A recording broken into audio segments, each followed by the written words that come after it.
Mira qué rico y qué solemnidad, ¿eh? Qué bonito en vivo y en directo hacemos cultura verdadera como todos los lunes, damas y caballeros. Nos dio hambre, así que hoy día hablaremos de la historia de la comida chilena con un panel de expertos, pero que está para chuparse los dedos en jerga gastronómica, ¿no? Vamos a arrancar presentándoles a don Luis Campos, doctor y máster en antropología. Luis, gracias por estar con nosotros. Estamos también con un defensor absoluto de la comida chilena, chef y dueño de la fuente de soda Las Cabras, Juan Pablo Mellado, quien además nos trajo este libro tan atingente a la situación y contingente además, hecho en Chile, una nueva mirada sobre la cocina chilena, un recetario de Juan Pablo Mellado. Estamos también con el hombre de los tenedores, desde la crítica, desde la crónica, desde los comentarios gastronómicos, Carlos Reyes, editor de la revista CAP, del Club de Amantes del Vino, y también comentarista gastronómico en la revista ¿Qué pasa? Hola. Bienvenido, Carlos, gracias por la visita. Don Gonzalo Peralta, se repite el plato, ¿ah? Así parece. Don Gonzalo, historiador e investigador, ya hablaremos de escritos que ha hecho muy interesantes sobre el pan, además, muy bueno para hablar hoy día. Y, cómo no, ¿ah? Entramos en la cocina de Doña Tina. ¿Cómo está, doña Agustina? Bienvenida, Agustina Gómez. Ya casi 40 años con Doña Tina, un clásico, una de las mejores cazuelas de este país. Las hace la mano de monja de Doña Tina. Me dio hambre. Nos dio hambre a tiro. Antes de la primera nota que nos va dando algunas luces respecto de qué entendemos por comida chilena, yo quiero partir por esa pregunta básica, Juan Pablo, ¿no? ¿Existe realmente la cocina, la comida chilena como concepto? Yo creo que al plantear la pregunta hay ahí una cosa un poco tramposa, porque estamos dando por hecho que sí, estamos en un panel en donde hay gente que se dedica al tema, hay libros, hay restaurantes, o sea, se puede dar por hecho. Ahora, es bueno preguntarse para ahondar un poco en el tema y saber por qué hay una cocina chilena, ¿te fijáis? Yo creo que todos los países, o la mayoría de los países que tienen ciertos rasgos identitarios, o la mayoría los tienen, ¿verdad?, desarrollan, por supuesto, una cocina, como otras manifestaciones culturales.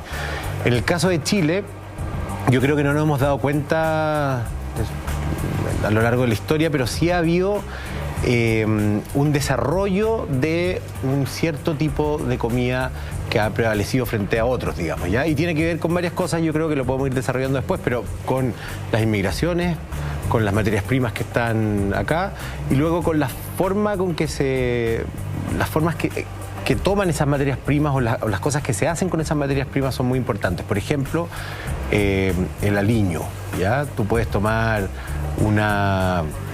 no sé, por ejemplo, un pescado y aliñarlo haciendo una preparación que es común a todo el Pacífico, que se llama ceviche, y si lo aliñáis en Perú, se aliña distinto, se usa rocoto, culantro, lima, te fijáis, se usan cebolla morada. Si te pasáis de la frontera para acá, el mismo pescado que estaba nadando entre los dos países se alinea con cilantro, que es lo mismo que el culantro, pero con otro lenguaje. Ojo con el lenguaje, es súper importante.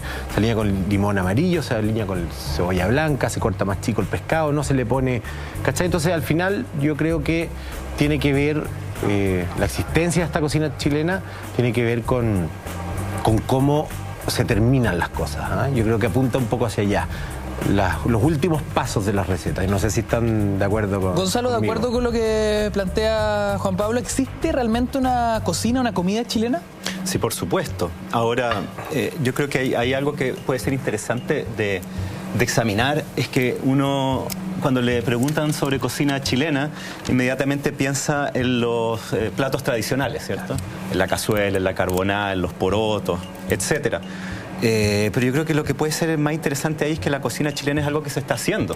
O sea, es una tradición en construcción y que se va modificando, y que probablemente la cocina chilena actual no es esa misma, si bien la otra persiste de estos platos tradicionales, pero se me van agregando nuevas cocinas, lo que tú decías, nuevos alimentos, nuevas inmigraciones. Por ejemplo, ahora en las casas se cocina comida peruana, cosa que antes no ocurría. Entonces es una dinámica en que la cocina chilena está en constante creación. Carlos. Completamente de acuerdo con que existe, pero más de una. O sea, dentro de esta construcción hay que tomar en cuenta la geografía, porque lo que se come en Santiago es distinto a lo que se come en Arica o lo que se come en Constitución. Estamos un poquito atrapados en esto de la cocina chilena por el que la mayoría de la gente que vive en Chile se vive en la zona central y entiende la cocina campesina de la zona central como la cocina chilena, pero también está la cocina ciudad. Está la cocina muy influenciada por factores externos, las cocinas de frontera. Entonces también hay varios factores que nos ayudan a crear un mosaico en construcción permanente, y en eso obviamente estoy de acuerdo. Vamos a estar bastante de acuerdo, yo creo, en general dentro de este programa en varias ideas fuerza. Y ahí hay una cosa entretenida de ver, porque hay influencias constantes. O sea, no sé, las últimas influencias, como para decirte, los videos de 1 minuto de BuzzFeed, por ejemplo, que se ven por internet, que son influencia absolutamente gringa, que aparte de ser pura grasa, crema, fideo y un montón de cosas que están dentro de nuestro ideario urbano, quizás más adelante tengan una influencia. Quién lo sabe, porque también las redes sociales son bastante rápidas. Pero ahí hay un ejemplo de un pequeño ladrillito más puesto dentro de este ideario que puede o no nos puede influir. Porque la cocina chilena también es un cúmulo de influencia. Exacto. Luis, ¿estás de acuerdo con lo expuesto hasta ahora en este panel? Sí, lo que pasa es que Chile es una invención de hace un poquitos años, entonces como tal también debería tener una expresión culinaria como parte de esa invención. O sea, estamos hablando que lleva 200 años de existencia, un poquito más, producto de una serie de sumatorias de experiencias culturales, entre ellas las de varios pueblos indígenas que viven y que vivían acá, más todos los procesos que se hablaban de la gente que fue llegando. Hay una mezcla permanente en construcción. Y es necesaria la cocina y hablar o hacerse la pregunta sobre cocina chilena, porque se necesita tener un trasfondo identitario que respalde este proceso inventado que es esta nación. Tal cual se necesita tener una bandera, se necesita tener canciones, se necesita tener expresiones nacionalistas como la selección, también se necesita tener cocina chilena, entonces es necesario tenerla. Doña Tina, está bueno esto. Según su experiencia, ya casi 40 años con un clásico de la comida nuestra, ¿no? Sí. ¿Cuáles serían las grandes características y las grandes líneas para definir cocina chilena? Yo me considero que en mi restaurante yo hago comida chilena, porque son comidas puras. Una cazuela es pura, un charquicán con verdura, un plato de lenteja, un plato de poroto, eso yo lo vendo. No todos los días, pero la gente me lo pide, porque hace tanto tiempo que no como comida chilena. ¿No tiene porotos con rienda? ¿No tiene porotos granados? El pastel de choclo. ¿Cómo no va a ser chileno el pastel? Si lleva pino de la empanada, lleva todas esas cosas, y el choclo adorna esa cosa tan rica que es el pastel. Entonces yo considero que, para mí, esa es comida chilena. Oiga, ya me es que a mí ya me está dando hambre. Vamos a la nota, porque aquí ya varios elementos han surgido, ¿no? En torno a la geografía, en torno al mestizaje, en torno a los pueblos originarios, qué decir la conquista de los españoles, todo eso y más en este pastiche, en la nota de Cultura Verdadera.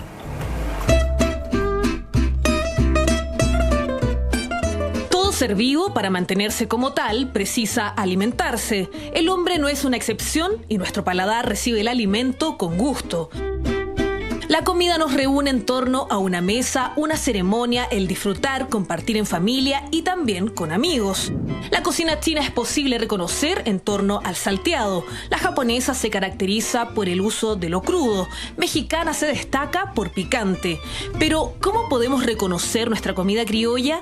¿Cuánto sabemos de la cocina chilena? En este patrimonio que tú dices, el rescate de ciertos productos culinarios, de ciertas recetas, es ínfimo en todas las recetas y productos que estamos dejando fuera. ¿Me entiendes? ¿No? Entonces yo te digo, por ejemplo, el tema de el consumo de ciertos mariscos, de ciertos peces, ¿no? De ciertas algas, eso está todavía muy en pañales en Chile. El consumo de ciertos cereales también hay que poner ahí un ojo mucho más revisor. Si bien se están haciendo procesos importantes de conocimiento, de poner en valor productos y recetas antiguas, creo que nos falta mucho en otros ámbitos, ¿no? Tal vez no en estos tan mercantilistas.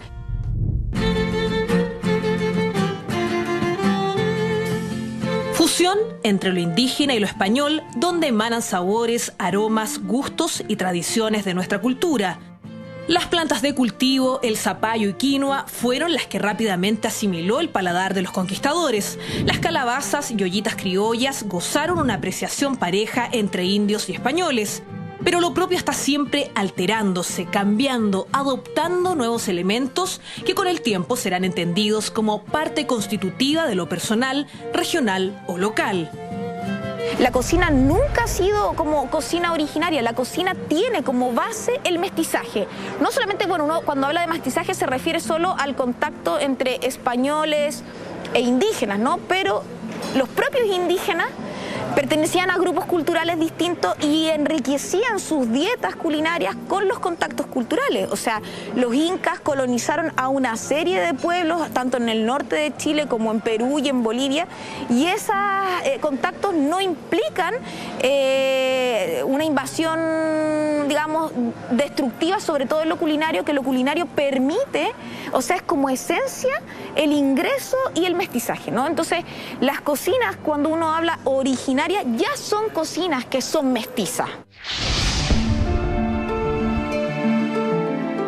Las piedras y las ollas son dos grandes dominios simbólicos en los que se asientan los significados históricos y sociales del discurso alimenticio chileno. Pero es la mujer quien cumple un rol importante al descubrir la historia de nuestra comida. Son ellas piezas centrales en la incorporación de determinadas recetas y productos al universo culinario. Han estado pendientes del mestizaje en las cocinas chilenas, acomodando, releyendo o simplemente aplicando sus propios estilos culinarios. Entonces las mujeres han sido proveedoras de productos, generadoras de cultura culinaria asociada a material, a materia concreta para cocinar, y segundo, son son las que ocupan el rol mayoritario de preparación de los alimentos, ¿no? Y eso yo te podría decir que es una matriz cultural que se sigue asentando hoy día. Por eso la mujer sigue siendo la portadora de conocimientos y saberes culinarios. Eso no significa que los hombres no estén en la cocina. De hecho, en términos de visibilidad pública tenemos más cocineros que cocineras, pero ahí tendríamos que ver otra cosa que es más compleja, que es por qué lo que adquiere estatus y poder, la mujer se desaloja de esos lugares, ¿no? Por ejemplo, sin alejarnos del rol de la mujer en la cocina, en más de alguna ocasión habrá escuchado "tiene mano de monja" cuando una comida está sabrosa. El origen de esta popular frase va en directa relación con los monasterios que se instalaron en la formación de nuestro país, marcando la repostería nacional con masas preparadas con huevos, harina, mermeladas o manjar.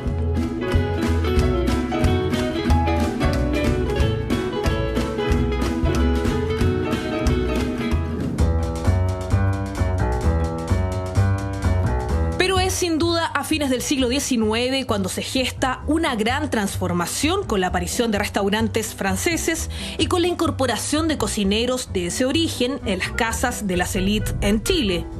Mientras el grueso de la población siguió manteniendo la cocina mestiza indígena y española, que se ha denominado criolla, las clases altas adoptaron una cocina internacional. Durante el siglo XX es cuando nace la comida rápida con tintes nacionales. El Barros Luco en honor al expresidente, o el completo italiano, que recibe ese nombre al tener tomate, palta y mayonesa, simulando los colores del país europeo.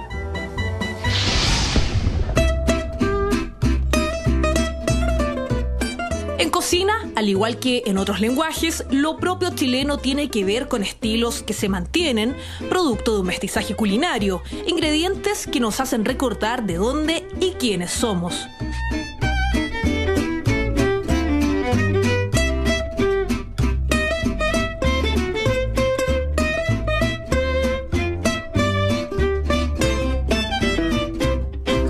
La comida chilena. Luis, yo quiero partir desde la antropología, ¿no? ¿Qué nos dice desde tu experiencia, ¿no? Desde las investigaciones, el origen, los primeros indicios de este llamado mestizaje que da vida a lo que hoy llamamos comida y cocina chilena? Dependiendo de la zona, como plantearon los colegas, eso va a ir cambiando, pero hay una presencia de un sinnúmero de productos antes de la llegada de los españoles. Hay una presencia, por ejemplo, de una semilla oleaginosa que consumían los mapuches que se llamaba madi, con la cual se hacía aceite, se hacían panes. Está presente también todo lo que es la trilogía, como se llama en México, que tiene que ver con el maíz, la calabaza, tiene que ver con el ají también, que está siempre presente, y el frijol. Ahí tenemos otro elemento más. Está presente también todo lo que es la recolección que se hacía a partir de frutos silvestres, con la presencia de algunas frutas que después vamos a conocer con la intervención de Europa, por ejemplo la frutilla con su versión antigua, ¿no? Está también presente lo que es el consumo de carnes, de pequeños animalitos, de animales mayores como son, bueno, las llamas, las alpacas, también los guanacos, dependiendo de la zona. Es decir, es una comida bastante rica y bastante compleja. Yo creo que una de las cosas que hemos trabajado en las investigaciones es cómo hay una base que tiene complejidad tanto a nivel de la cantidad de productos que se escogen, de dónde vienen esos productos y también de los procesos culinarios que están asociados a la producción de la comida. Gonzalo, ¿podemos hacer un paralelo entre el mestizaje que se produce en nuestra población, ¿no? El mestizaje entre los indígenas que ya habitaban esta parte del continente con el arribo español y hacer ese paralelo con la gastronomía? ¿Podemos ir haciendo un paralelo entre ambos mundos que me imagino se van nutriendo de forma súper no, claro, se unísono? puede hacer, porque al hablar de mestizaje en el sentido estricto te refieres a la mezcla racial. Exacto. ¿no? Pero es una mezcla cultural también, o un choque de culturas, ¿no? O una avasalle de culturas, claro, más bien. Claro. Y por supuesto, ahí se crea una mezcla. Imagino que esa mezcla, ¿no?, fue traumática en primera instancia, ¿no? Bueno, la expedición de Pedro Valdivia, la principal experiencia que ellos tuvieron y una de las principales herramientas o armas de defensa de los indígenas del norte chico y de la zona central fue el hambre. Lo que hicieron los indígenas fue esconder la comida y los españoles pasaron grandes hambrunas. Y con Santiago recién fundado, a los 6 meses de su fundación, es arrasado y se quedan sin alimento. Ahí hay un relato que es, yo diría, tragicómico, ¿no? Porque hay una carta que le manda Pedro Valdivia al rey contando estas tragedias y dice que bueno, que la guerra es el asunto del soldado, pero el hambre ya es otra cosa. Y cuenta que después de la destrucción de Santiago se salvaron 2 puñados de trigo, un par de chanchitos, un pollo y una gallina. Nada. Claro, y con eso Inés de Suárez, o sea, nuevamente aquí la mujer encargándose atávicamente, ¿no?, de la mesa y de la supervivencia de la comunidad, guarda estos granos de trigo para que no sean comidos, sino que sean plantados.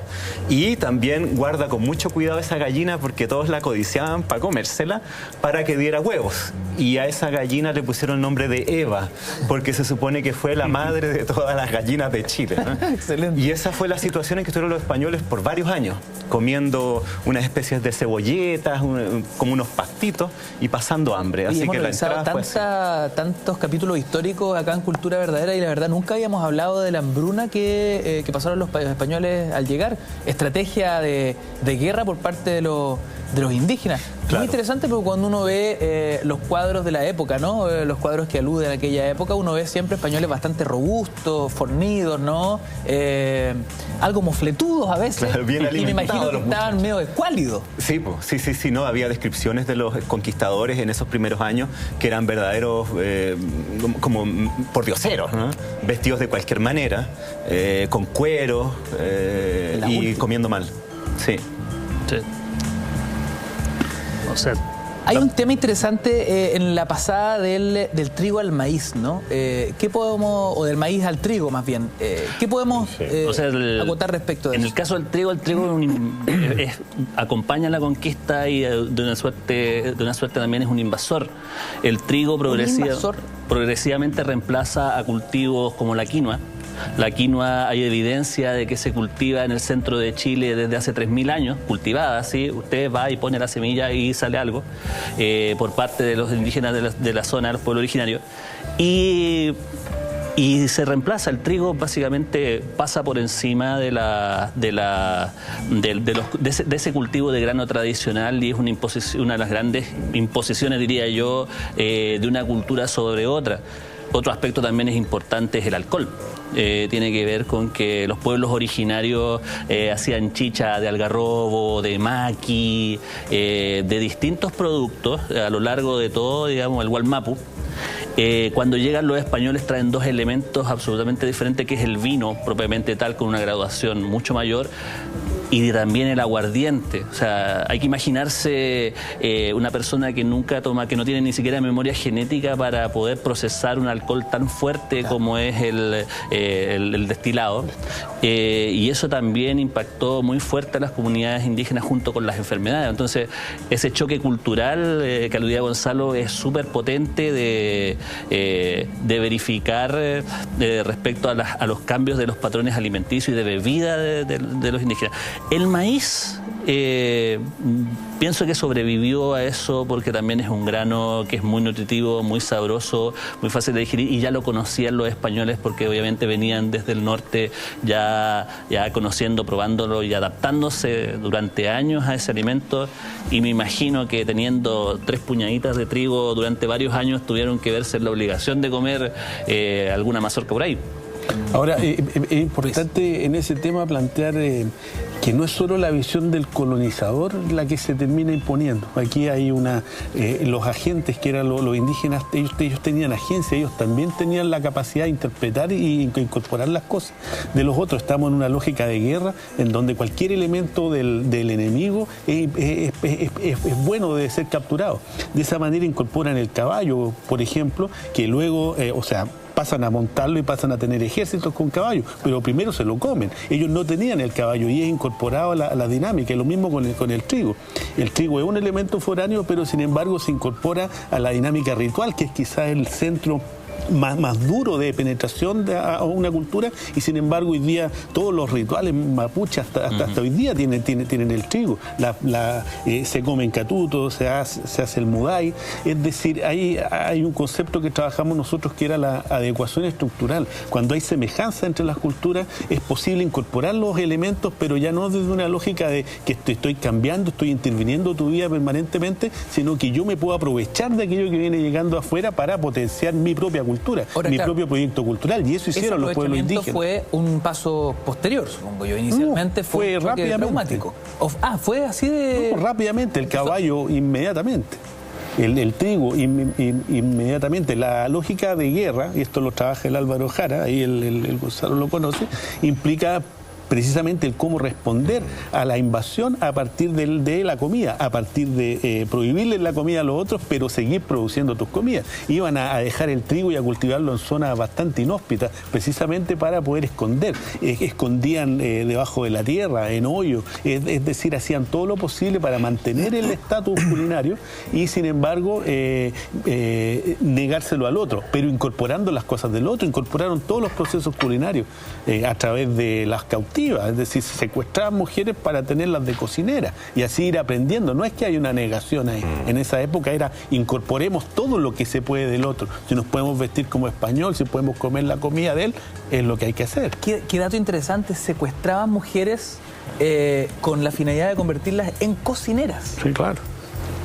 En cocineras y algo más. ¿Cocineras y algo más, Luis? De todo, ¿no? Pero lo que pasaba para los dos lados, ¿no? Bueno, interesante. Entonces ahí vemos de manera concreta el mestizaje de ambos lados, digamos. El mestizaje culinario y el mestizaje racial. Claro, es interesante que en el panel no haya nadie que represente, digamos, a la cocina mapuche desde digamos, siendo... Desde su esencia, digamos. Claro, desde siendo mapuche.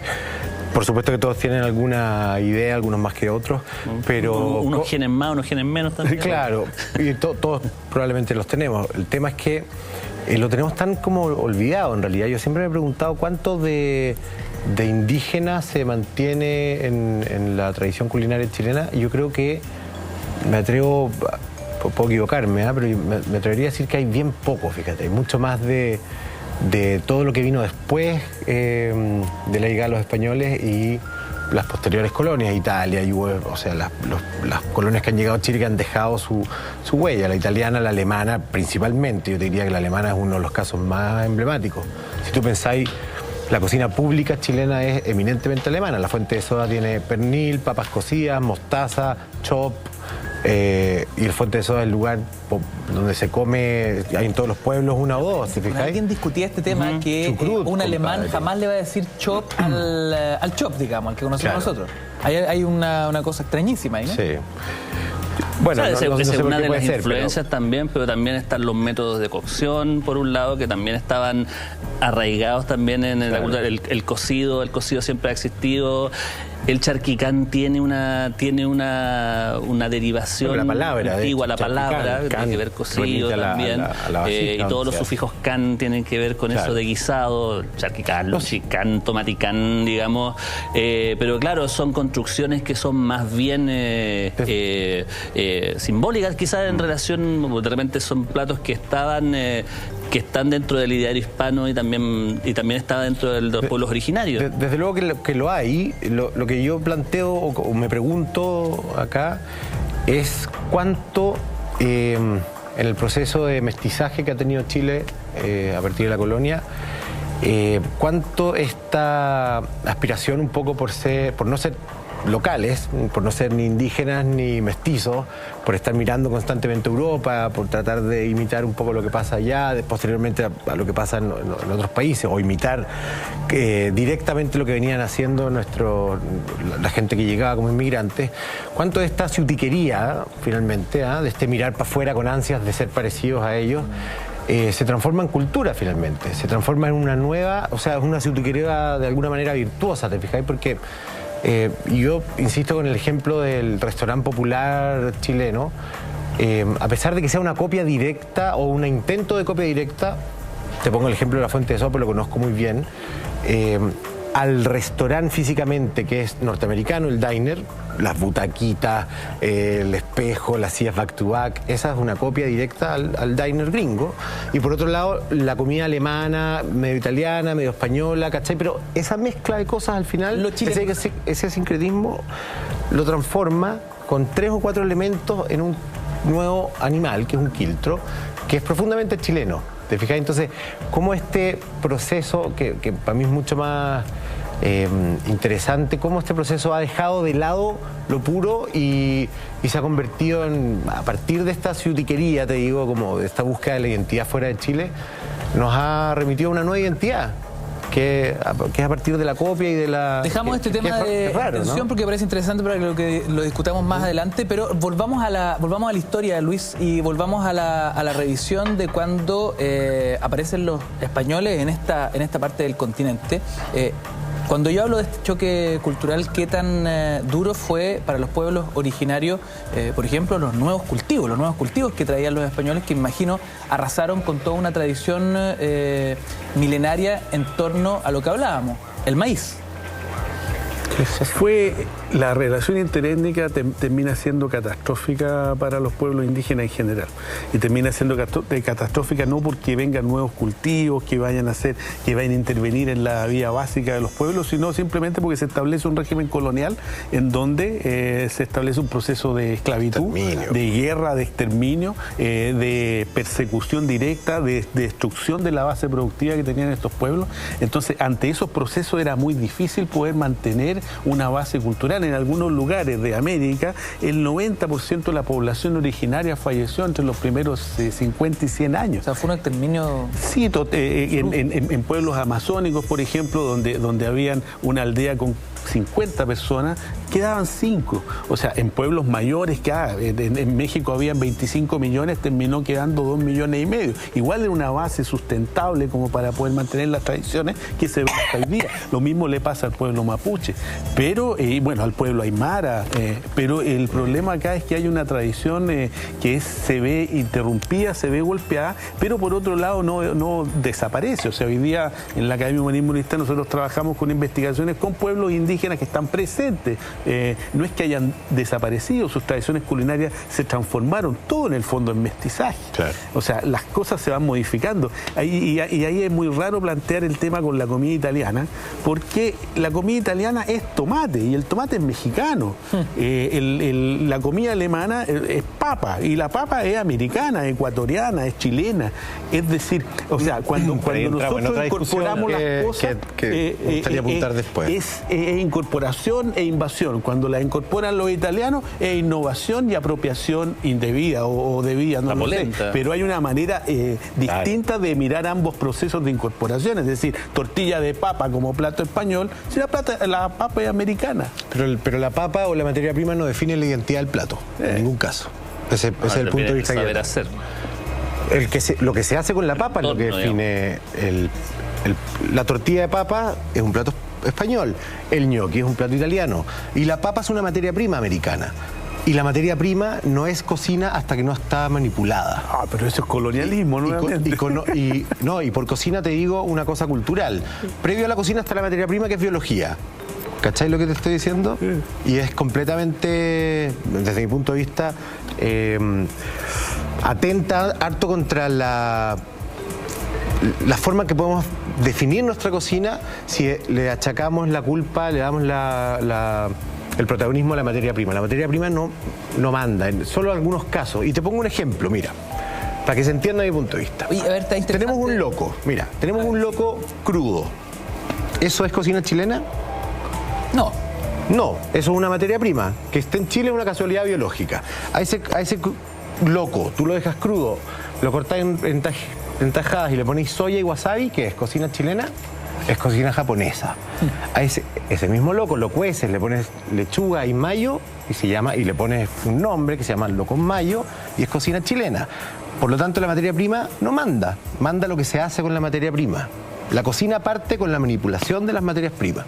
Por lo tanto, lo que tú dices de que lo que está pasando en Europa, lo que pasó desde hace 500 años, desde que llevaron nuestras materias primas para allá, no puede ser cocina allá, no estoy de acuerdo. Es cocina completamente italiana, española y alemana. No manda la materia prima. A ver, vamos a seguir discutiendo esto, pero ya que hablamos de mestizaje, Gonzalo, me gustaría preguntarte si crees que la cazuela es el gran ícono de este encuentro de los dos mundos, ¿no? Por los ingredientes principalmente. Claro. Bueno, a ver, yo diría que sí. No me atrevo a hacer una declaración de fe. ¿Qué significa cazuela? Cazuela es el recipiente. Cazuela es la olla. El caso, la olla que viene en una influencia española directamente. Pues, claro. Y la idea del caldo, ¿no? Claro. Es una comida hecha en caldo. Y hay tantas, ¿no? La cocina chilena, tradicional, o como tú decías, de la cocina campesina chilena, para ser más preciso, es mucho caldo y con ingredientes. Y en este caso la cazuela es, digamos, el guaripola, ¿no? de los caldos chilenos. Y claro, tiene ingredientes de ambos mundos, ¿no? Y también formas de preparar, ahora que tú lo mencionas, no quedándonos solo en los ingredientes. Hay un famoso hallazgo que lo pone la Sonia Montesinos en su libro, ¿no? Que se trata también de la olla, ¿no? Y ahí va también directo a la cazuela y ella le da mucha importancia, de una cazuela, de una olla encontrada en el Valle del Maipo, ¿no? Hace como con una data de 2000 años.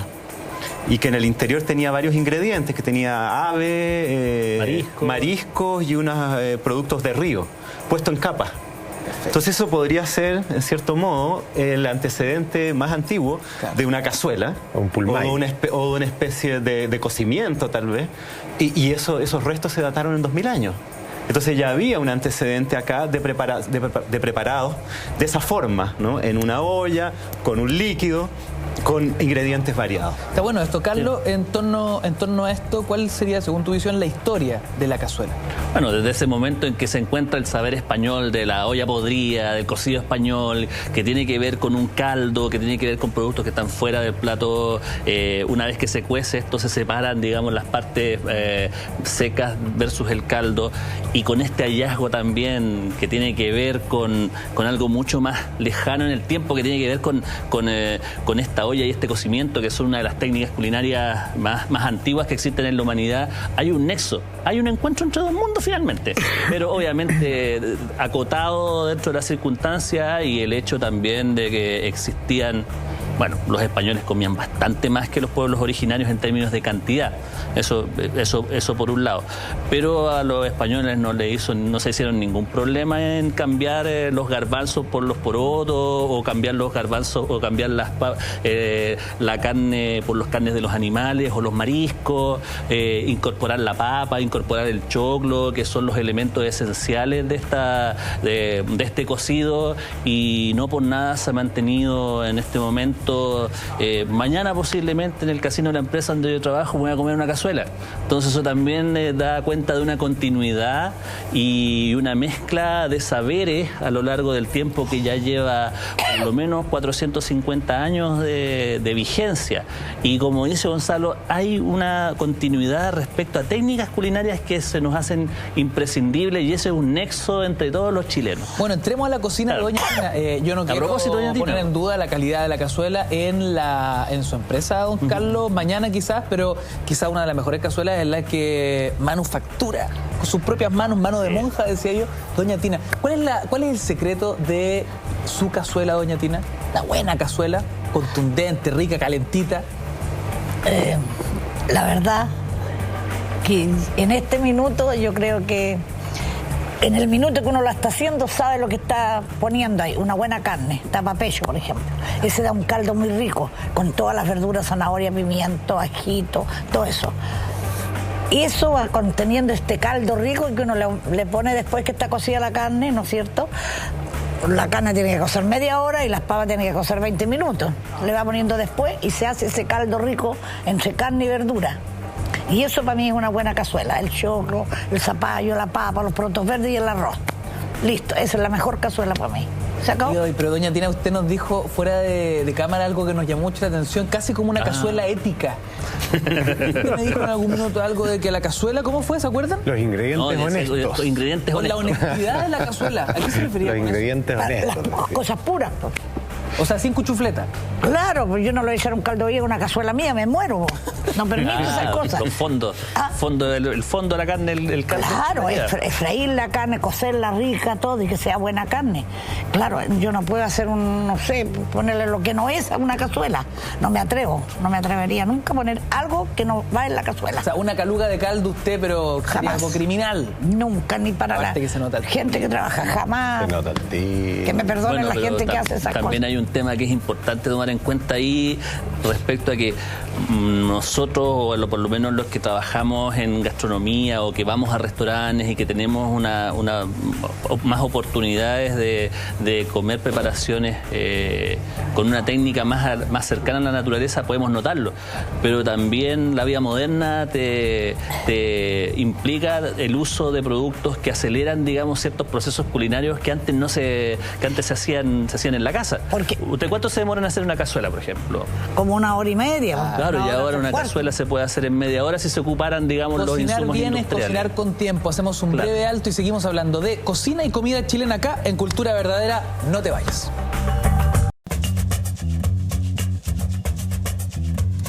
Somos un pueblo mestizo en lo racial y también en lo gastronómico. Esas son solo algunas de las conclusiones que a esta hora ya hemos zanjado acá en Cultura Verdadera, porque hablamos de comida y cocina chilena cuando ya son las 22:46.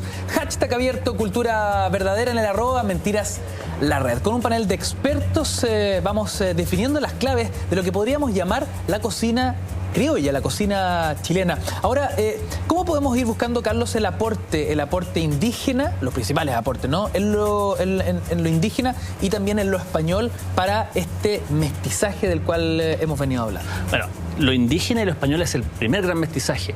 Después se vienen colgando otros, pero lo podría aludir al uso de la comida cocida, digamos. Los cocimientos son uno de las grandes mezclas que hay entre la cocina, el aporte originario y el aporte hispano. Por ejemplo, la carbonada. El valdiviano, que es una comida prácticamente de guerra, en el sentido de guerra, porque era la comida clásica que se le entregaba a la guarnición de Valdivia, cuando Valdivia era mantenido directamente por el virreinato del Perú, porque le salía muy caro costear esta guerra que mantuvieron durante tantos siglos con los mapuches, y ese era un enclave muy importante desde el punto de vista estratégico. Esa comida también nos ha marcado. Yo creo que también tenemos... Aguántame un segundo, doña Tina, ¿el valdiviano usted lo tiene en el restaurante? Sí. ¿En qué consiste este plato de guerra? Con charqui. Así tiene que ofrecerlo usted. ¿Ah? Quieren comida de guerra y ofrece el valdiviano. Si aquí Carlos no está guerrero. Hay que decir, porque yo lo hago con carne asada, ¿no? Ya, carne asada, picadita, la cebolla. Lleva todas las verduras también, pero tiene un toque cuando se le pone el huevo, un huevo caído, que le ha caído. Hace más un ajiaco que un valdiviano. Claro, que es una cosa... Las dos cosas muy parecidas. Es una cosa que tiene que ver con lo que tú tienes en la guarnición que se puede guardar. Los zapallos, las verduras, las papas, el charqui, que es el condimento original. Y eso también marca cierto sentido guerrero de la comida desde mi punto de vista, porque también la comida chilena se puede interpretar desde la simpleza de los platos a lo largo del país. Las preparaciones son simples, los cocidos son simples, las frituras son simples, y eso también nos condiciona, aparte de la sazón. La sazón también nos convoca, y ahí hay unas diferencias entre el elemento hispano y el elemento originario. El originario, la comida mapuche, es más picante. Tiene un picor más pronunciado, más puro, más fino a través del merquén, a través del ají cristal, que también se transmite al mundo campesino, y el español no. Y ahí también se empiezan a generar diferencias, disonancias dentro de cada zona. O sea, la zona mapuche actual está súper delimitada y forma parte de una cocina con identidad propia dentro de todas estas cocinas que podemos entender. Lo mismo que pasa con el elemento aymara, que es parte de la nación aymara, que es compartida con Perú, con Bolivia y con Argentina, y por eso la gente de Arica, por ejemplo, reclama por qué le dicen cancha a la cancha si es maíz tostado. ¿Por qué nosotros también tenemos patasca, también tenemos calapurca, también tenemos todos estos productos el locoto? Entonces son productos. El ceviche también es súper parecido a lo que uno puede entender a lo que es Perú. Pero ahí la cosa se empieza hay distintos elementos que confluyen, pero quedémonos de acuerdo de que la gran mixtura inicial es entre el elemento originario y el elemento español, y de ahí, pasado la independencia, una vez que Chile se independiza y vienen los procesos comerciales, porque los ingleses estaban locos porque nosotros comerciáramos con ellos. O sea, bueno, después se vio con el tiempo que estaban bastante interesados en nosotros. Pero también ingleses, franceses, alemanes, italianos empezaron, después de que se consolida la República, como un elemento súper influenciador, sobre todo en las áreas urbanas. Sí. Entonces, por ahí podemos ir separando algunas cosas. Luis, ¿y el principal aporte español en este mestizaje, para ir complementando lo que nos dice Carlos en torno a la cocina originaria mapuche? El trigo, ya. El alcohol, todo lo que las preparaciones que se van a hacer con el trigo pasan a ser incorporadas, como planteé, a la ritualidad, a la vida cotidiana. Yo estuve en terreno hace muchos años en el lago Udi, en la isla Guapi, y todo lo que se hacía con trigo, el trigo se servía para hacer, bueno, las tortillas de rescoldo, se hacían estas sopaipillas mapuche, que es pan frito, ¿no? Pero sin zapallo, se hacían los catutos, se hacía mudai de trigo, se ocupaba el trigo para bajar una inflamación que uno podía tener en un ojo, se ocupaba también para los dolores de cabeza, se ocupaba para poder conseguir aquellas cosas que uno no producía, por ejemplo, azúcar, ellos no tienen cómo, entonces las faltas, ¿cómo las consiguen? Bueno, cambiando unos sacos de trigo por plata para comprar azúcar o por azúcar directamente. Es decir, se incorporó tan profundamente que quedó marcado en la vida normal que ellos tienen. Y los animales, o sea, el caballo y el chancho, o sea, el chancho también es una cosa que tú vas allá, yo estuve en el Buey también haciendo longaniza, unas longanizas que son de ahí, estuvimos rellenando ahí las tripas, picando la carne, es decir, ellos también tomaron estos elementos y los comenzaron a transformar de acuerdo a sus propios ¿La vaca procesos. no es el caso? Sí, también, el ganado, de hecho el ganado era identificado como el dinero, como el cuyín. La sociedad mapuche hasta un cierto momento fue una sociedad muy rica y eso estamos hablando no tanto por el impacto que se acaba por el impacto español, esto se acaba por el impacto de la sociedad chilena cuando en 1881 van, invaden, les quitan las tierras, destruyen los cultivos y se produce la catástrofe que es aquello que llamaron la pacificación de la Araucanía. Hasta ese momento era una sociedad ganadera, era una sociedad que se había reconvertido, que habían incorporado los elementos foráneos y era una sociedad de la abundancia. Uno iba a esa zona y decían, ¿sabe qué? Antiguamente aquí nosotros comíamos mucho y comíamos bien. ¿Y cuándo falló eso? Bueno, cuando llegó Chile. Cuando Chile llega a esa zona es cuando se empieza a acabar el tema de la abundancia que ellos sí tenían y se alimentaban bien. Hay unas descripciones, Gonzalo las debe conocer, Núñez de Pineda, claro, estaba pensando en lo mismo. Sí, en el cautiverio feliz. Él está 2 años preso y va recorriendo, porque lo van cambiando de un lugar a otro, se lo van pasando a los loncos y empieza a describir cada una de las cosas que ellos comían y es una riqueza en términos de sabor, en términos de forma, en términos de cómo se alimentaban y él queda asombrado, realmente asombrado de la maravilla que es la cocina que tenían. Y así sucede en el norte, sucede con los Yaguitas, sucede con los mapuches, sucede con los aymaras, en todos lados, con los liganantay también. Tenían grandes procesos culinarios distintos. Gonzalo, de acuerdo con este punto en torno a la mal llamada pacificación de la Araucanía, ¿no? Donde esta riqueza en todo aspecto y también gastronómica se ve castrada. Claro, porque hay que tener, yo creo, atención en que cuando uno habla de los pueblos indígenas, se van desarrollando y van cambiando a través del tiempo. Los mapuches no son los mismos, por supuesto, de Lautaro, Caupolicán y Galvarino. La sociedad mapuche, la cultura mapuche se va modificando. Entonces, bueno, la guerra Arauco empieza por ahí por 1550 y para el 1600, que es la época del cautiverio feliz, 1620 por ahí, es la historia de un joven oficial chileno, hispano criollo que le dice, que es tomado prisionero en un combate y claro, lo hacen recorrer ciertas zonas de la Araucanía porque lo andaban fondeando, porque había otros que lo querían matar, porque era hijo de un importante oficial español. Bueno, el asunto es que ese viaje él le pone cautiverio feliz, porque efectivamente es muy feliz y va pasando por distintas parcialidades y en muchas de ellas lo reciben con fiesta. O sea, no solo es comida, es un carrete. Es una fiesta gigantesca. De carrete en carrete. Exacto. ¿El original malón? No, el malón es otra cosa. El malón es una incursión militar para llevar cautivos.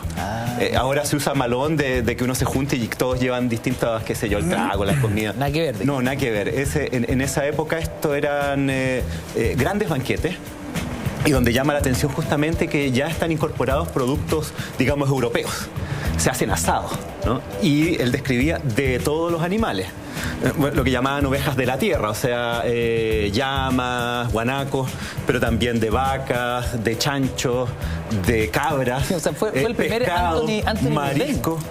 No, claro, el tipo hace una especie de gira culinaria gastronómica y placentera, claro, y sale de ahí a escribir un libro. Que, ojo, es un libro político también, porque es un libro donde él denuncia la situación de la guerra de Arauco y de que los mapuches no son como se les pinta como estos enemigos feroces, porque él ha vivido esta experiencia tan hospitalaria y tan gozosa. Se vuelve pro-mapuche. De cierta forma, de cierto modo sí, pero más que pro-mapuche, claro, él comprende e intenta hacer comprender a los hispano-criollos eso mismo, ¿no? Que no son este enemigo desconocido, sino que es otra cosa y que el conflicto va a terminar cuando se pongan de acuerdo, no con la mantención de la guerra. Y esa experiencia pasa en gran medida por el comer y el beber. Un segundo, porque cuando hablamos de mestizaje, y se decía en este panel, ¿no? Es un mestizaje que también depende mucho de la zona geográfica. Lo que se cocina en el centro muchas veces no tiene nada que ver con los platos característicos del norte o del sur. Es justamente lo que ahondamos en la siguiente nota. Pongan atención, estás en Cultura Verdadera.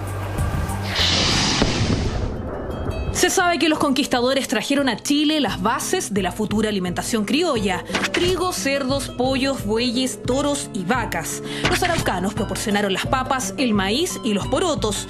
Estos ingredientes bases se mezclaron y así nacieron nuestros platos más típicos. Pero nuestra cocina varía a lo largo de todo Chile por las diferentes costumbres, culturas, territorios y los climas de cada región del país. Se puede decir que nuestra gastronomía se divide. Yo prefiero hablar de las cocinas chilenas porque son sumamente variadas. Nuestro país es súper largo, tiene climas distintos, territorios distintos, culturas distintas ancestrales, lo que hacen que el resultado actual sea una mezcla o una combinación de diversas cocinas locales. Y eso podría llegar a conformar lo que llamamos la cocina nacional.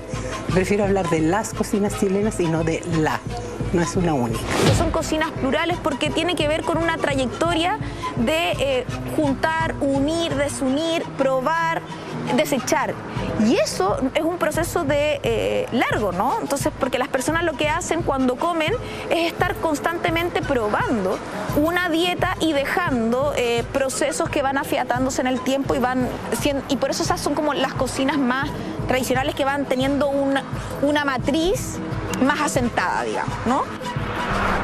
Antes de la llegada de los españoles podemos distinguir claramente tres grupos que dieron vida a nuestras costumbres culinarias: agricultores dedicados a la cosecha de maíz, papa, poroto y zapallo; cazadores, que fueron los primeros en aprovechar la carne, la leche de guanacos y vicuñas; y pescadores.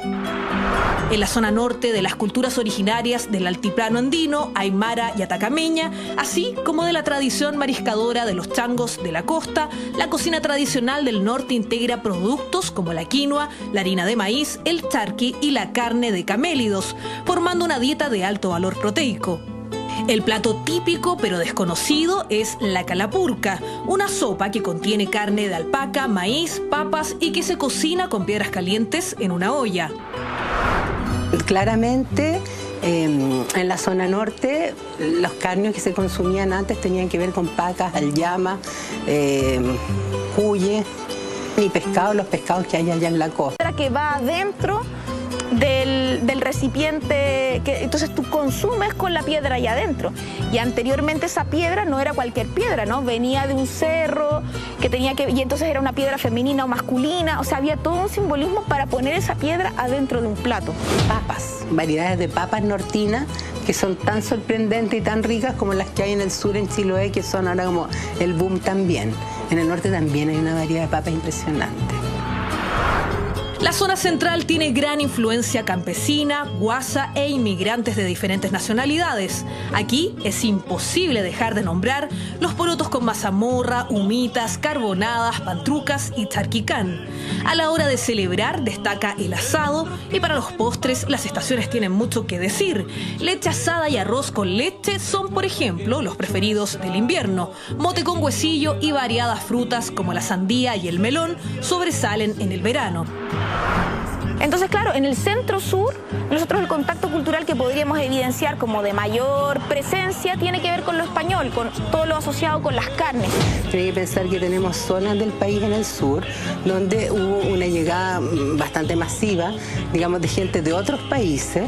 Tenemos el ejemplo más claro que ha sido como un descubrimiento para la gente que se dedica a cocinar es Capitán Pastene, donde había un grupo de italianos, una colonia italiana que se instala allí y empieza a producirse una cosa súper interesante entre las comidas que hacen los italianos en base a pasta con ingredientes y condimentos mapuches de la zona. Entonces al día de hoy llegamos, no sé, para encontrar ravioles con una salsa con merquén o relleno con piñones, estoy inventando, pero digamos podría ser perfectamente posible.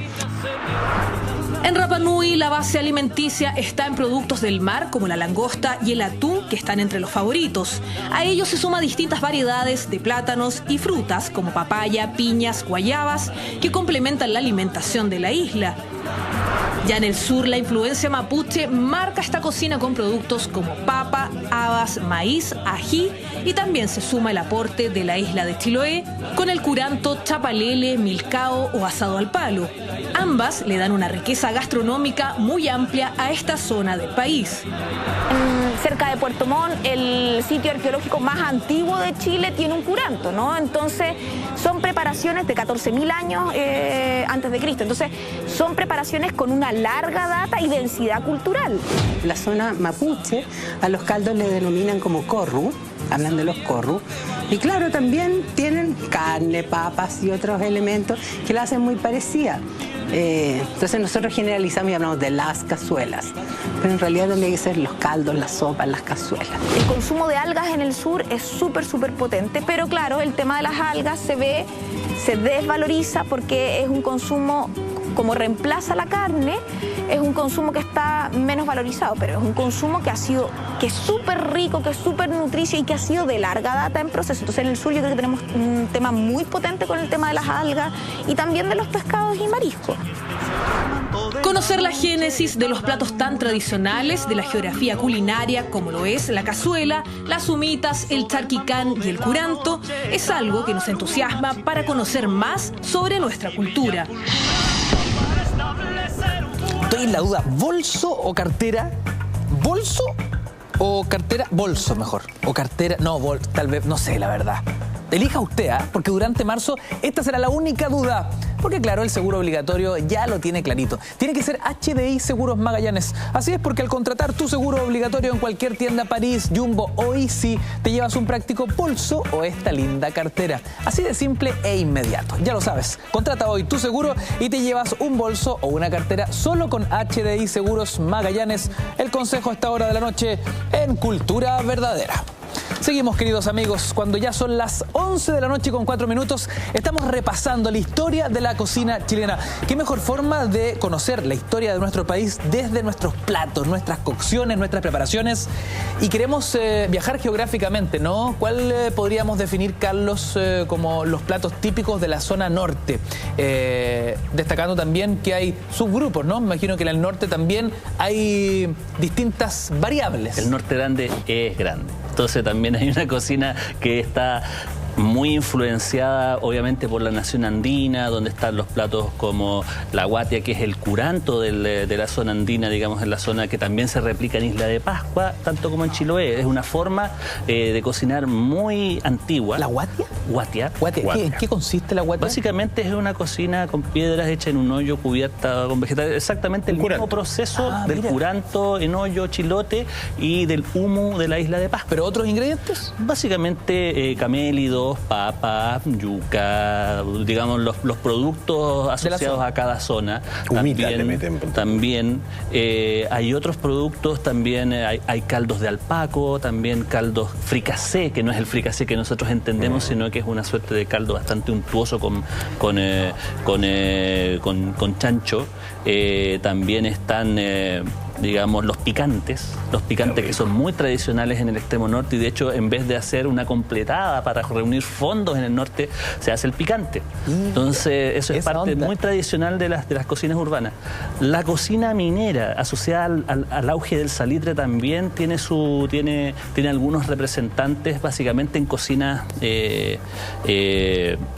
en la cocina no tanto ya de casa, sino que también en algunos restaurantes, y también obviamente el elemento costero que tiene que ver con productos secos. También no nos olvidemos del norte chico, que también tiene una influencia minera, y hay algunos postres como el macho ruso, que es básicamente una suerte de sémola con leche, pero en vez de sémola es gluten. Ya es la harina lavada que tiene todos esos productos, se le saca el almidón y queda básicamente el gluten, y después eso se cuece y después se le agregan o arrope o se le agrega algo dulce, que es un postre también tradicional de aquella zona. Hay algunos productos que también vienen desde el norte, desde el sur, a la zona de la Salitera, pero en líneas generales tenemos una cocina de la costa, una cocina arraigada en las ciudades también con mucha influencia china, en el caso de Iquique, en la zona de Tarapacá, y también lo que es el grueso de la nación andina. Eso podríamos configurar parte de este tesoro del norte grande y también del norte chico. Perfecto. ¿En el centro? Oye, 100% de acuerdo con lo que dice. Me llamó la atención además la mención de los chinos, porque cuando estáis hablando me acordaba de Iquique, de estos restaurantes que todavía se denominan chifa, que es la mezcla que uno cree que la chifa es solamente peruano-chino, pero también está en el norte, en Iquique, en donde te sirven una cosa que se llama pebre chino, que consiste en un pocillo donde hay parte verde del cebollín, ají verde y un poquito de salsa de soya al lado, donde tú mismo lo mezcláis, y eso lo comís con un pan, una marraqueta podría ser, antes de comerte un caldillo de albacora. ¿Me cacháis lo que, o sea, ese sincretismo es precioso? Oye, me preguntáis por la zona central. Antes de entrar a la zona central, sí, detengámonos un poquito del norte. El chumbeque, típico del chiste. Oye, no, voy a Arica, tráenos chumbeque. Iquique. O a Iquique, por ejemplo. El chumbeque, ¿su origen es oriental?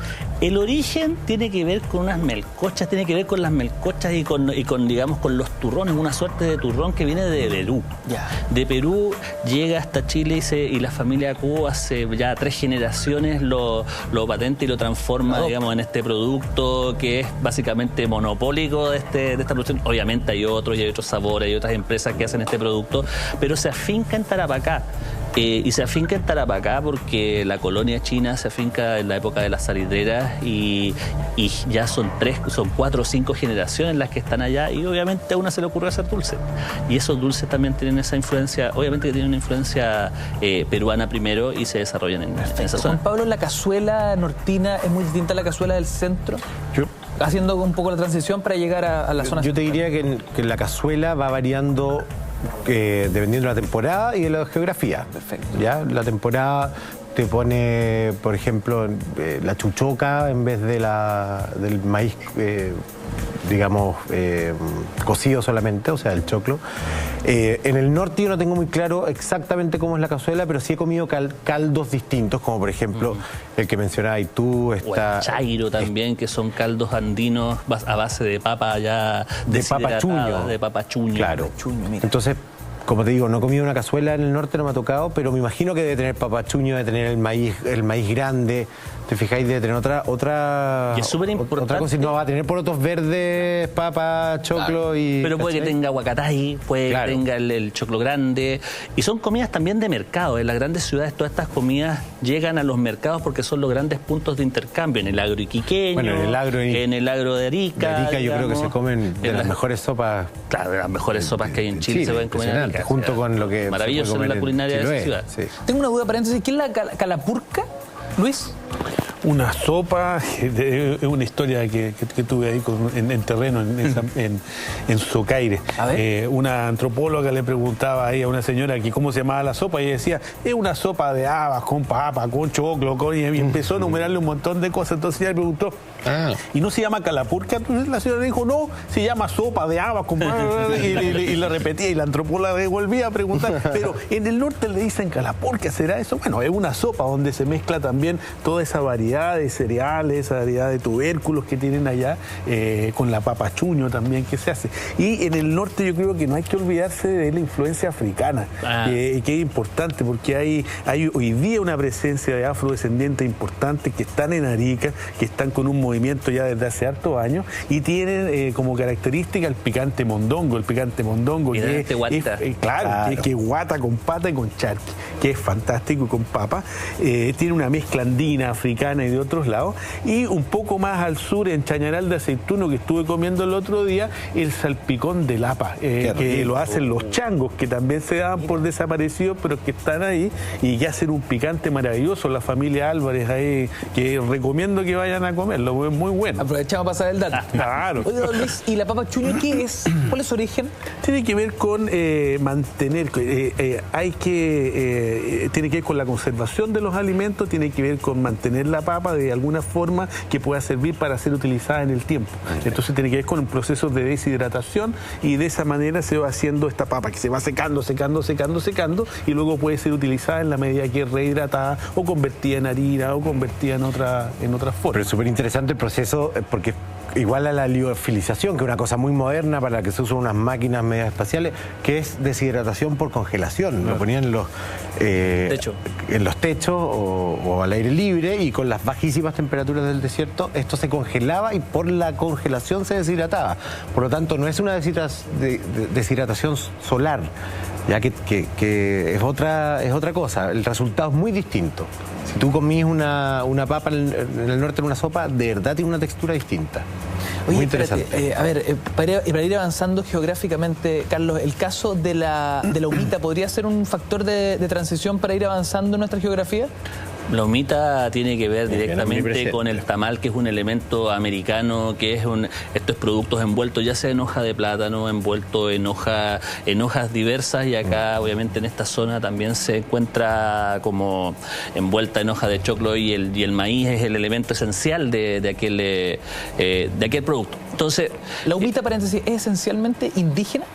Sí, tiene un elemento indígena. La diferencia que puede tener con el tamal peruano, que entre paréntesis, qué rica la humita. Yo vivo en barrio Yungay y todos los domingos a las 9 de la mañana pasa el caballero vendiendo tamales. Entonces también es una cosa que tiene un arraigo ya local. Un arraigo potente. La gran diferencia es que ellos lo rellenan con carne o con pino, digamos. Bueno, nosotros le decimos pino, pero carne picada, ¿no? y nosotros no. Y también lleva aliño, hay un toque agridulce también que no sé si vendrá de un elemento sofrito, yo creo, indígena. ¿No? Tiene un sofrito, se puede acompañar con distintas cosas, pero es un elemento, como tú dices, un elemento de transición entre geográfico, digamos. Pero se arraiga en la zona central, más que nada. Me quiero detener. Pero en el norte que hay alarma de humita, creo yo. Doña Tina, usted me ayuda. Yo creo que el mundo se divide ya no en los que están con Lennon o McCartney, ¿no? Sino que entre los que le ponen azúcar y los que no le ponen azúcar a la humita, doña Tina. Cuéntenos cuál es la humita, la original, la real. ¿Dónde está aquí la herejía? ¿O todo vale en la humita? No, la humita para mí es con sal, con sal, con cebollita, con albahaca, con todas esas cosas, y cocerla muy bien cocida y queda estupenda. Bueno, y la persona que quiere ponerle azúcar ya es cosa de uno, pero la humita es con sal. Es una tontera de ellos, dice usted. Claro. Nosotros el día domingo vendemos 700 humas. No, ¿y cuántos le piden azúcar? 700 humita. 700 solo el domingo. Le apuesto que 350 le piden azúcar. La mitad. Oye, doña Tina, ¿cualquier choclo sirve? ¿Ah? ¿Para la humita cualquier choclo sirve? No, el choclo grueso para poder sacar la hoja. Y el delgado, ese americano, ahora está muy para el pastel. ¿Cómo le dicen? Humero. Nosotros el choclazo grande. Ese va para la huma. Ese que aparece en el verano nomás. Y el otro choclo, nosotros cortamos 2000 choclos del americano para el pastel. Porque vendimos mucho pastel de choclo. Oiga, se pasó, doña Tina. Como 200. No sé, 300. No hay tanta producción de choclumero en Chile. Y yo creo que ya ahora siendo las 23:14, estamos en horario, Estamos en horario para hablar de la historia de la empanada, Carlos. Que es un proceso largo también. ¿Cuál es el origen histórico de empanadas? Hay en todos lados. Empanadas prácticamente en todas partes del mundo tú las puedes encontrar, ya sea en los dim sum de China, se pueden encontrar en las samosas de la India, en la empanada gallega, que es un gran relleno de carne que está dentro de una fuente cruzada por masa. Y también tiene que ver, llega a través de España, llega a América. Hay distintas expresiones, hay empanadas en Colombia, por supuesto, están las salteñas argentino-bolivianas, están las empanadas en distintas partes de la costa pacífico y del Atlántico también. Pero en Chile la gran distinción que tienen las empanadas tiene que ver con el relleno, y es el relleno que es el pino. El pino, según Eugenio Pereira Sala, que es un gran historiador chileno, quizás es la piedra angular de la mayoría de los aficionados a la historia de la cocina chilena, él la alude a una forma pino, deriva de pino, que significa picadillo de carne. Entonces, eso también nos marca respecto a la empanada. Ese es, digamos, el origen básico y que también tiene bastantes siglos de vigencia. La mayoría de los platos que nosotros comemos y que están en la mayoría de los recetarios de Doña Tina, digamos, en su restaurante, tienen por lo menos 250 años de vigencia, por lo menos. Entonces, más allá de las investigaciones que existan, y uno de ellos es esta empanada, que también es una fusión de saberes originarios e hispanos. Sí, ahí se nota el sincretismo hispano-chileno. Deme un segundo, Luis, el origen del pino. Pino. No sé cuál es el origen del pino, pero la idea es tener un relleno que sea sabroso, un relleno que mezcle cosas. Claro, con carne picada. Carne picada. No molida. No molida, picada. La discusión, ¿no? También es una discusión porque hay gente que le gusta más la grasita molida. A mí me gusta más picada. O los pequeñes, que eso O ya los se venden pequeñes. Nosotros hacemos la que es empanada. solo con cebolla. Ahora, ¿Hacía pequeño usted? nunca he hecho pequeño. ¿No? La empanada. Pero la masa de la empanada es la gracia también. Como yo hago la masa de la empanada, lleva mucho huevo y lleva vino. Dice, ¿cómo va a llevar vino? Pero claro, La masa lleva huevo. Huevo, Nos vamos a pelear acá, oye. No, pues, ¿cómo va a hacer usted una farasca si no le pone huevo a la masa? De la empanada. De la empanada. Le pone huevo. Claro, huevo. No, Huevo está crudo. hablando no le puedo creer eso, Doña Tina. Oiga, Me yo va a hago retar, me va a retar. No, si me puso cara que me va a un retar. plato de harina, un plato de harina. Ya. Dale 2 kilos de harina. Yo quiero aprender, Un cuente. plato. Entonces usted echa la harina, le echa vino, para un plato, un poquito menos de medio vaso de eso, de vino, o cachantún o cerveza, cualquiera. Y le echa 4 huevos. A la masa de la empanada. Le echa el agua hirviendo y la grasa hirviendo. Y esa es la masa de la empanada. Qué interesante. Mira, ¿no? Se lulerea finita y queda. Para que vea, Carlitos, que hay hartas versiones de la masa de la empanada. ¿Cuál es Era tu tan masa, importante Juan Pablo? No, la masa que te podría decir que está en el recetario madre de la Biblia de la cocina nacional, que es Chilenos Cocinando la Chilena, del doctor Roberto Marín, es con harina, agua y manteca nomás. Agua y manteca. Y sal, un 20% materia grasa y por supuesto grasa en pella, ¿no? O grasa de manteca de chancho. Grasa en pella o manteca, pero de mejor chancho, es la grasa. Pero no manteca Queda más vegetal, dura, digamos. más durita. Lo del huevo es, yo creo, una cosa que ha ido incorporándose a poco por las empanadas fritas. Queda muy rica. Ya, Queda muy rica. y claro, queda buenísima. Buenísima. No hay ninguna duda de que queda bien, pero yo creo que hay distintas masas para distintas empanadas.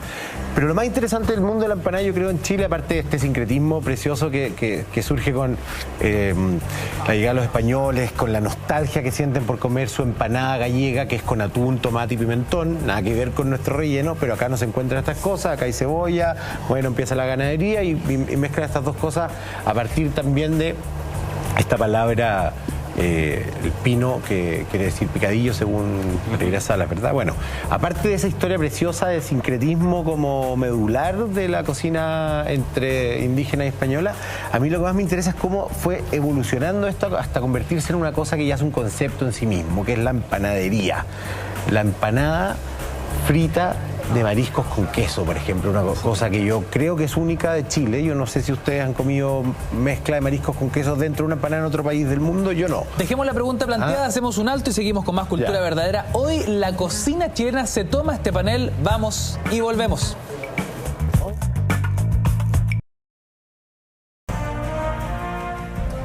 Oiga, que ganas de comerme un mote con huesillo a esta hora de la noche. Me gustaría partir por ahí este nuevo bloque de cultura verdadera porque estamos recorriendo la geografía, el mestizaje, la comida y la cocina chilena con un panel de expertos que nos tienen muertos de hambre, la verdad. Es una cosa brutal. Carlos, la historia del mote con huesillo, ¿cómo la podemos ir describiendo?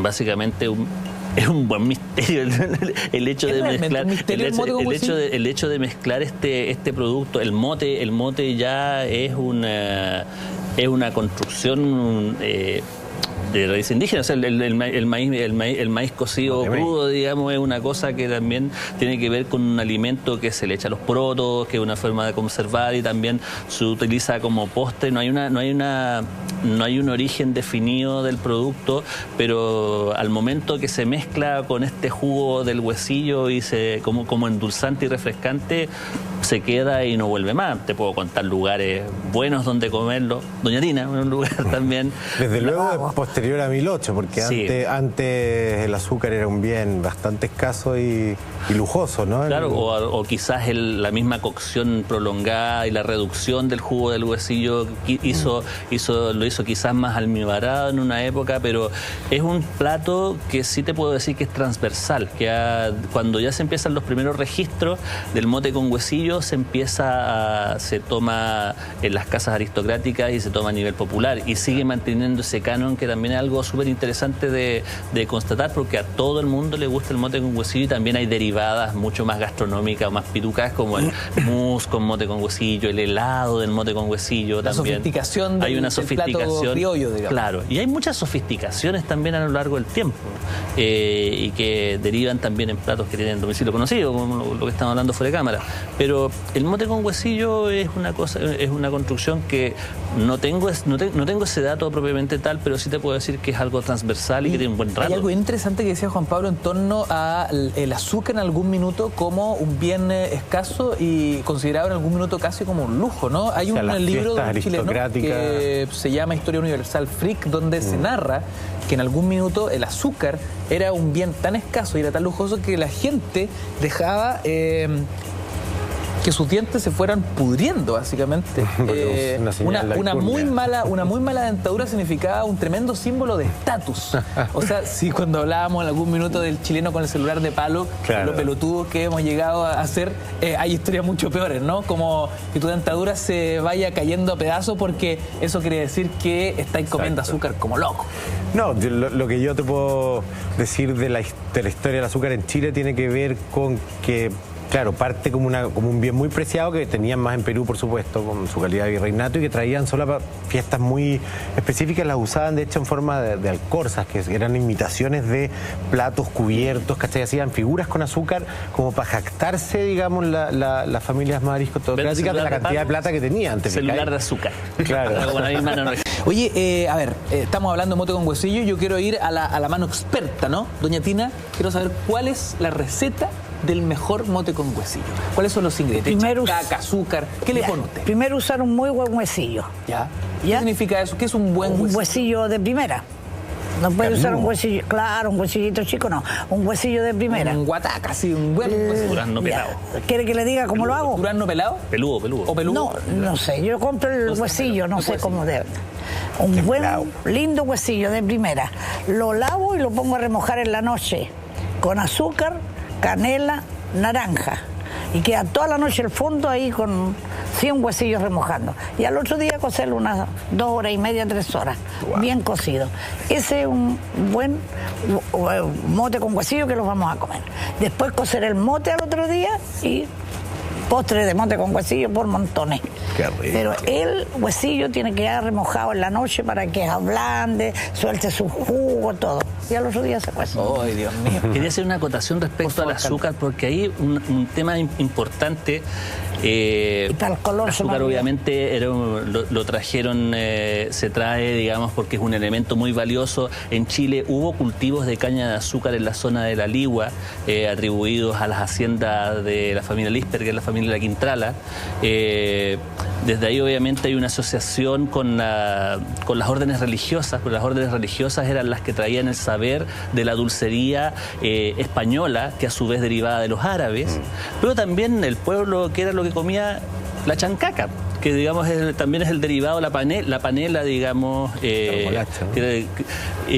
una vez que la chancaca, digamos, se masifica, una vez que también el azúcar de remolacha empieza a masificarse, empieza a trabajarse 2 tipos de azúcar, digamos, la azúcar blanca, que era la azúcar refinada, digamos, la más cara y menos accesible, y también la azúcar rubia y la azúcar morena, que también, y también finalmente la chancaca. O sea, Las calugas antes se llamaban guatones de chancaca. Entonces también era una cosa muy antigua que también tiene que ver con esos platos de pobre, digamos, a la falta de acceso que se tenía. Y en ese sentido, y vuelta al tema de la dulcería, de esta dulcería fina, en la zona central nosotros tenemos una dulcería que tiene esta influencia española árabe, pero una vez que llegan los alemanes al sur de Chile le agregan otros elementos asociados a la fruta. Y tiene que ver ahí, ya empiezan los cúgenes, empiezan los strudel, empieza a aparecer la manzana, empieza a aparecer la murtilla, empiezan a aparecer, digamos, los frutos locales que van también fusionando productos y saberes hasta lograr otro tipo de dulcería, que es la dulcería de influencia alemana, que también es muy poderosa, sobre todo en la zona sur. Entonces ahí también podemos hacer una síntesis de lo que es el dulce en este país. Oye, bueno, y hablando de zona sur, detengámonos un poquito en el picante, en el merquén en específico, ¿no? El merquén que durante tantos años parecía estar de forma subterránea, quizás utilizado por los chefs, por los cocineros, pero algo pasó que el merquén se internacionalizó, se convirtió en marca registrada y hoy día en Chile y en muchas partes del mundo no hay mesa sin merquén. ¿Qué podemos acotar en torno a los aspectos fundamentales en torno a la cocina sureña? Yo creo que hay un elemento ahí que es interesante y que se ha estado dando el último tiempo. Y diría yo que tiene que ver con los procesos de globalización, que es, por un lado, la llegada masiva de una serie de productos y de modas y de comidas y de cocinas de todos lados, y que acá lo hemos vivido, sobre todo en las principales ciudades. En Santiago está lleno de restaurantes de toda clase de comida y se hace más o menos habitual. Pero por otro lado, las cocinas locales deben buscar lo propio para poder sobrevivir ante esa avalancha. Entonces eso ha producido que se le dé una valorización que antes se había perdido a lo propio, a lo local, como lo que tú dices del merquén o otras recetas de tipo tradicional. Porque lo usual hasta hace un tiempo era que la comida tradicional, sobre todo por las élites, fuera vista con cierto desdén. Y lo que se buscara fueran comidas extranjeras, ¿no?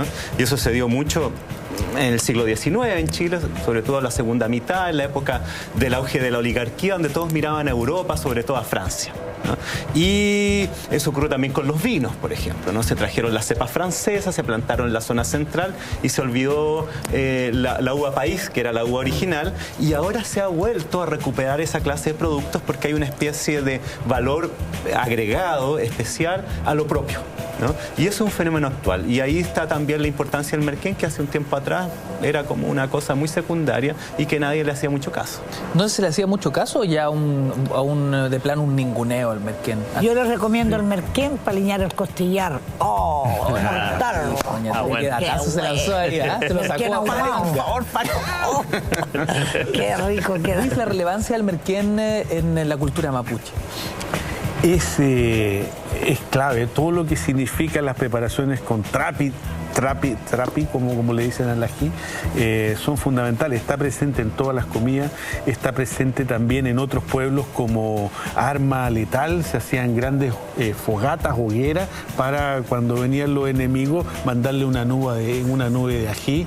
Guerra química. Guerra química, claramente. Bomba. Está presente también como una manera de poder torturar a los enemigos colocándole ají en las heridas. Está presente... en las heridas. No hay pueblo americano que no... para ahí viene el bicho. usado el ají en eso. No, claro, que no consuma ají. El ají es lo más identitario que existe en relación a los pueblos originarios. A todos los pueblos indígenas en toda América se destacan precisamente porque el ají está presente en todas sus preparaciones. Bueno. Y está en el pueblo mapuche, en México, en la cantidad de picante que le ponen con esos chiles maravillosos que tienen, con el habanero, con el chile árbol, con el piquín. En Brasil la pimienta malagueta también, que es una variante que ellos tienen. Bueno, y acá en la zona central el puta madre, que es maravilloso. Mi hijo se ríe cuando vamos a la feria y le dicen, vete a hallar un puta madre, y se pone a reír ahí. Pero son las variantes. América tiene una de las variantes con más picor que hay en el mundo. Claro, hay otras zonas donde también tienen, pero no era una comida europea. Lo que predomina tiene ahí es precisamente esta fuerza de lo indígena en el Merquén. Cuando iban a la guerra llevaban unos bolos de grasa con picante y que podían permanecer durante mucho tiempo, se lo iban comiendo de a poco. Es parte esencial de lo que es la materia cultura de sobrevivencia. Ahora, no quiero pasar soplado este tema de la verdadera guerra química que significaba la utilización del picante. Yo partí con la historia del Merquén, terminamos la guerra química. Lo seguimos desarrollando a la vuelta. El último corte y seguimos con más cultura verdadera. No te vayas.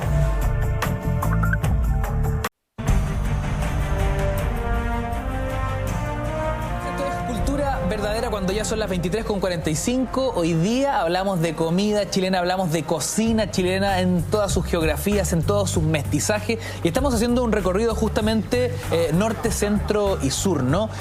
Vamos a avanzar hacia el curanto, que nos llama mucho la atención como algo tan típicamente sureño. Pero Juan Pablo, en 30 segundos me querías decir algo importante en torno al centro para Claro, no íbamos a saltar, y el centro, yo creo, como decía Carlos al principio, es una de las cocinas más representativas. Cuando se habla de cocina chilena, se tiende a nombrar los 5 o 6 platos emblemáticos de la cocina guasa chilena, ¿verdad? Pero hay 2 características súper importantes ahí, que es el aliño de la zona central, que es esta mezcla de orégano, comino, ají de color, ajo, y que en algunos casos se agrega ají rojo en pasta y vinagre para el arrollado, para algunas cosas así de la chanchería, y el uso del chancho o la chanchería chilena tradicional. En la zona central está lleno de estas tiendas que tienen 120 años, que se llaman chancherías y que tienen influencia española primero y después alemana, en donde se hacen 25 derivados del chancho.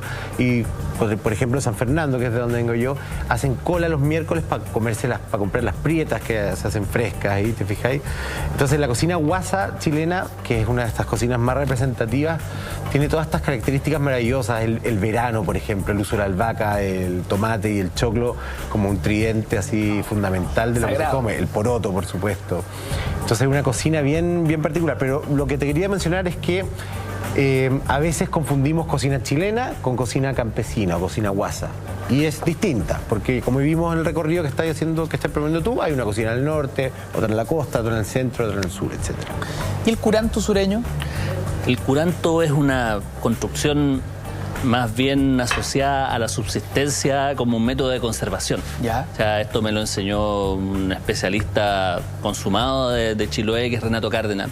Y él me explicaba que cuando hay 2 ocasiones en el año donde hay una marea mucho más pronunciada, alta y baja de lo normal, conforme a las estaciones del año, los solsticios y equinoccios. Y en estas épocas había mucha abundancia de marisco. Chiloé es un pueblo básicamente recolector de marisco.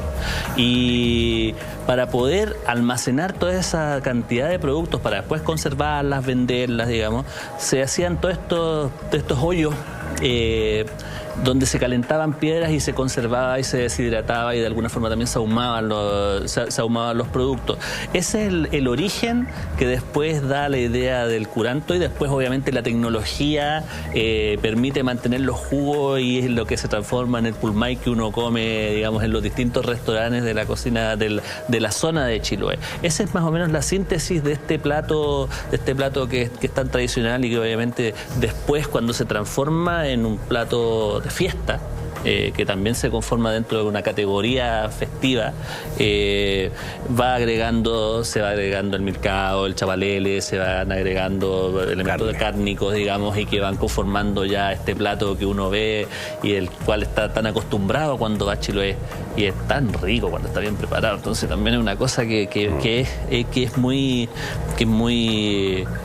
típica, aparte de otros platos. Y en ese sentido también me gustaría rescatar un elemento importante que cruza tanto la cocina chilota como la cocina mapuche, y también ha influenciado algunas otras cocinas como la alemana y la italiana, que están en esa zona, que tiene que ver con el ahumado. Perfecto. El ahumado es súper importante porque aparte de ser un método de conservación, es una suerte de sello. Desde un sello ambiental, desde por lo menos Concepción hacia el sur. Ahora, por desgracia, un sello de alta contaminación, sobre todo en época invernal, pero también tiene un correlato asociado al comer y al buen comer en esa zona. Ya que estamos viendo tantas papas ahí, Luis, ¿la papa es chilota o es andina? Hay distintas teorías. Hay una que planteaba que era chilota. La mayor parte de los estudios hablan de la zona del Ecuador, en donde habrían salido las variantes de papa y se habrían repartido, y en el caso de Chiloé se habrían producido, ¿no?, estas grandes papas. En el caso de los mapuches les llaman ayunto, aquellas que son más o menos de este tamaño y que sirven para hacer muchas preparaciones, pero es una cosa identitaria. La cantidad de variantes de papa que hay en algunas zonas, por ejemplo en los Andes, indica también de dónde puede haber venido el origen. La cantidad de papas silvestres que se encuentran en sitios arqueológicos antiguos también habla un poco de dónde viene. Y la papa, ojo, que fue importante porque no solo para los americanos, es lo que va a llevar a evitar en algún momento las grandes hambrunas que se están viviendo en Europa, en Inglaterra. Evita las grandes revoluciones precisamente cuando comienza a utilizarse la papa. Y lo mismo con la mandioca, que va a tener el impacto, la yuca, que es amazónica, que va a tener su impacto en África, sobre todo, se va a repartir por todo el mundo. O sea, el mundo hoy día, ¿qué sería? Está bien, el arroz es importante, pero ¿qué sería sin la papa y sin la yuca? Y sin el maíz, y sin el poroto. Son todos productos americanos. Oye, Gonzalo, dando un giro, ¿no? Para seguir avanzando, escribiste y titulaste esta breve historia del pan en Chile, genealogía de la marraqueta. Hablemos un poquito de la marraqueta, ¿no? También como símbolo patrio. Claro. Bueno, la marraqueta es un pan chileno tardío, por así decirlo. Los primeros panes eran más sencillos, preparados de manera más rústica, unas especies de como unas casi tortillas al rescoldo, ¿no? Y luego se fueron agregando otras variedades de pan. Un pan luego similar a la yuya, más español, más grasoso, más grueso. Y la marraqueta, bueno, hay ahí ya es un poco objeto de la mitología, pero hay dos supuestos orígenes. Uno más antiguo se remontaría a la llegada de franceses a Chile en el siglo XVIII. Ya. A principios del siglo XVIII hay un gran comercio de franceses que cruzan por Chile cuando se abre la ruta del Cabo de Hornos para los franceses, que en esa época se hacen aliados del Imperio Español y que penetran con su comercio incluso hasta China. Y traen contrabando y traen su cultura y se instalan sobre todo en la zona de Concepción y Talcahuano. Y también traen su alimentación. Entonces ellos hacen unas primeras modificaciones de este pan más sencillo a un pan francés. Y luego lo otro que se habla de la marraqueta, que ya sería una denominación de origen más precisa, es que sería de unos tales Marraquet de Valparaíso. Ya posterior, fin del siglo XIX, que habrían preparado la marraqueta como nosotros la conocemos, ¿no? Entonces por ahí vendría, digamos, la aparición de este pan que para mí es el campeón, digamos. Oye, bueno, aquí yo voto más por la primera teoría. Estamos porque en la sanguchería chilena. Juan Pablo, ¿qué te gustaría acotar en torno a la No, marraqueta? lo que decía, porque las dos teorías son interesantes y son verosímiles. Sin embargo, hay una cosa con el lenguaje que yo creo que es súper importante atenderlo, ¿ah? porque te define varias cosas. En Valparaíso se dice pan batido. Claro. Si fuera la teoría de los marraquet, se diría marraqueta. Debiera estar ahí. Ah, en cambio, a partir de Rancagua para el sur y hasta no sé qué límite, se dice pan francés a la marraqueta. En San Fernando, por ejemplo. La misma marraqueta, dice. distintos Entonces, nombres según a partir la zona solamente, geográfica. deduciendo solamente por cómo le llaman a la marraqueta, más parece sureño que porteño. parece ser más la primera teoría que plantea. Gonzalo, la historia del Barros Luco. Ah, bueno, ese es muy conocido. A ver, bueno, es que ahí hay un tema también que tiene que ver con los sándwiches, ¿eh? Que son tan importantes en la comida chilena. ¿Por qué nos gusta tanto la sanguchería? Pues la hacemos muy bien. A ver, yo creo que, bueno, el sándwich es un producto más moderno, ¿no? Y tiene que ver con la comida rápida.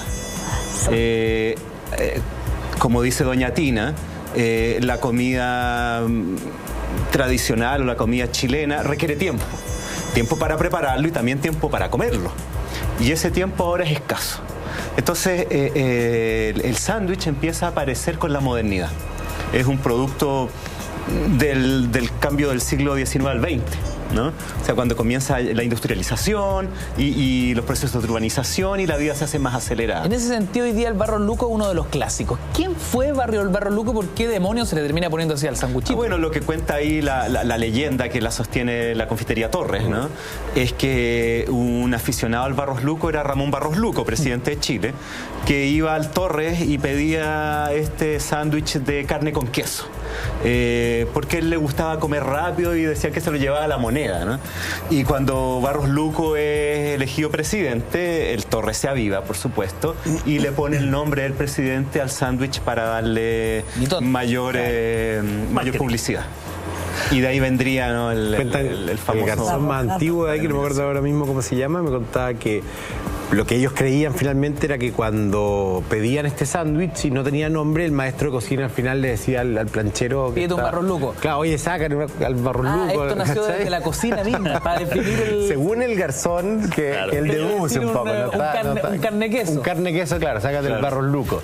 O el Barros Jarpa, que es la otra también. El chacarero yo creo que es el resultado de lo que había en el campo en el verano. Tomate, poroto verde, poroto fresco, digamos, y ají verde, que las tres cosas salen en temporada. Es la verdura de la festival. Claro, es la chacra finalmente. Es la chacra, son los productos de la chacra. Sin mayonesa, muy importante. Claro, sí.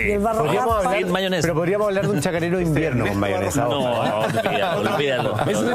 No, un chacarero, porque un plato es de verano, fresco. No estoy de acuerdo. Es un plato light. Yo estoy defensor. Claro, porque es un plato que tiene ají verde, azúcar, cuando se optativo, tiene porotos verdes, tiene el tomate de la temporada, está en un pan liviano como el de la marraqueta, el churrasco, una carne magra. Entonces es un plato súper ligero en términos calóricos y echarle mayonesa desnaturaliza por completo esa tradición. Y quería contar una cosa sobre esto de la industrialización. Los primeros relatos, me tocó hacer un reportaje hace muchos años atrás acerca de la historia del sándwich en Santiago y tenía que ver mucho también con esta vida progresivamente más acelerada, donde las primeras referencias al sándwich no se llaman sándwich, sino que se llaman pan de viaje. Pan de viaje. Pan de viaje asociados a la estación de ferrocarriles, digamos, donde se vendía este pan de viaje. Y también tiene influencias acerca, también hay recetas de este pan de viaje asociados no a la marraqueta, sino que al pan negro. Entonces, pan negro, pan para el picnic, para el viaje, para llevarse de paseo, en ese tiempo la gente iba a comprar, como ahora se va a comprar al mall, se iba a comprar a las bodegas de Valparaíso y se iba en tren. Pero son sándwiches completamente distintos. A lo que tú te referís con sanguchería es lo que está en el bar popular o la fuente de soda, que es que es un gran espectro de sándwiches con nombres muy diversos y muy entretenidos, que tienen nomenclaturas particulares y que tiene además un ambiente que yo creo que es lo que hace que esto sea un gran concepto, ¿cachai? Una cosa en donde tú sabes lo que te van a servir, ¿cachai? Más o menos los precios. Es muy bonita la sanguchería chilena. En ese sentido y en ese contexto, ¿no? La historia del Barros Jarpa. Otro clásico. Claro, él es un político chileno, parlamentario, embajador, que se llama Ernesto Barros Jarpa, posterior al Barros Luco temporalmente, y que según parece a don Ernesto le molestaba el tironeo del churrasco, ¿no? Que de repente queda ahí como y queda puro pan y puro churrasco ahí, y queda puro queso. Entonces él prefería el jamón, que es más manejable. Y el mismo asunto de que él lo pedía con su... Entonces se le puso el nombre, y Barros Jarpa es el jamón queso caliente. Era la versión del Barros Luco ajamonado. Ajamonado, perfecto. Oigan, caballeros, y por supuesto, doña Tina, es un honor tenerla con nosotros, tenerla aquí en nuestro panel, donde hemos conocido algunos detalles de la receta y también con ciertas discrepancias, y eso es bonito porque esta es una cocina y una gastronomía que se va construyendo también en el día a día y con los nuevos sabores, las nuevas mixturas. Ya hablaremos quizás en años después con la migración peruana y colombiana que ha llegado a Chile, cómo la comida chilena también puede y seguirá mutando, ¿no? Antes de despedirnos, los invitamos a degustar la excelencia de la gastronomía peruana justamente con el mejor pisco sour de la capital en el restaurante Pisco Sour, que queda en avenida, ahí en pasaje Plaza Egaña, bien digo, número 68.